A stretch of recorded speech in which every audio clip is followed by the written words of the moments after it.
kõigepealt siis sissejuhatuseks seda, mis asi on üldse Eesti filmipäevad veel, kes juhuslikult ei ole sellega varem kokku puutunud. Eesti filmipäevad on siis selline nädal, mille jooksul vaadatakse tagasi ja vaadatakse üle eelmisel aastal toodetud filme. Ja kas mul oli õigus? Oli õigus. Ja praegu on siis 12. filmipäevad.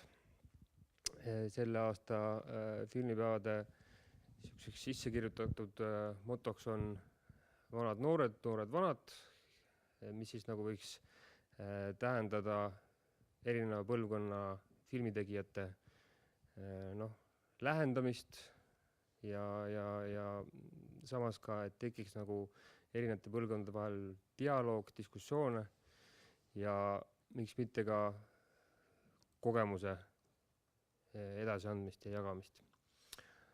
Filmipäevad ise toimuvad, nagu ütlesin, juba nädala aja jooksul 28. märtsist kuni 4. aprillini ja selle aja jooksul me saame vaadata suures koguses dokumentaalfilme, lühimängufilme, tudengifilme, animafilme ja eksperimentaalfilme, aga ka amatöörfilme.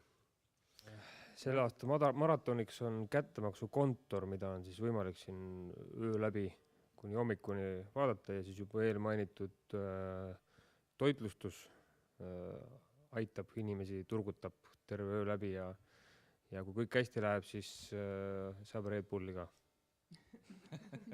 Võib-olla kõige huvitavamaks asjaks on see, et sel aastal oli plaanis algselt jätkata sihukest tänuväärset üritust nagu dokumentalistika konverents, aga kuna filmipäevade formaat on rohkem väljapoole publikule, konverents ise oleks nagu rohkem filmitegijate omavahelised diskussioonid ja sihukene siseringi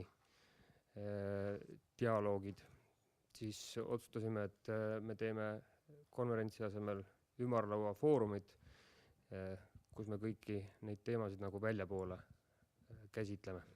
Oluline teada neile, kes kunagi ise tahavad filmi teha või juba teevad ja tunnevad huvi uue tehnika vastu, siis meil on 2 eriüritust.